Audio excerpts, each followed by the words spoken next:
là truyền thống hiếu học và yêu nước, văn hóa và cách mạng. Tất cả cùng hòa quyện để tạo nên một bức tranh tuyệt đẹp của miền quê thấm đẫm nghĩa tình người.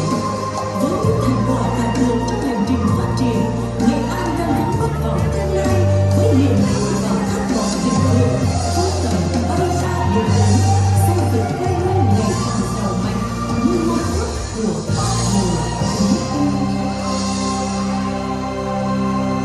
Bình minh đang lên xôn xao đất trời xứ nghệ,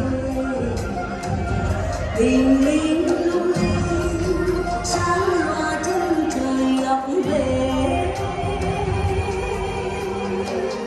mang theo lời ru của tên hò điều khí quê hương là gói hành trang vượt trùng khơi vươn ra biển lớn.